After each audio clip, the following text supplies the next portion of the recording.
Ito, mayroon tayong pang reset ng TO4D1, yung mga pang maintenance box na ganing model. Pwede rin ito sa mga L11050, yan. Basta marami itong model na kayang i-reset yung mga maintenance box. Yan, yun, no, pagka may bibili kayo, meron akong tutorial nito sa YT kung gusto niyo makita kung paano gamitin. Andun yung mga printer, basta kaya nito mga 6170, 6270, yan. Basta ang maintenance box mo ay itong model, ganyan, yung TO4D1, yan, kaya ning i-reset. Kaya yun, yung mga gusto ng ganito, ilalagay natin dyan yung link sa description. Kaganda nito, battery Type-C. Pag na-lowbat, pwede mo siyang i-charge, ayun, no? Android saka Type-C.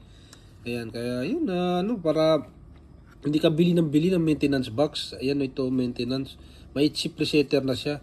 Ngayon, yung halimbawa naman, ang napuno ay yung borderless, yung platin.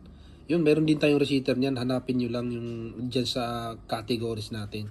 Ayun, bili na.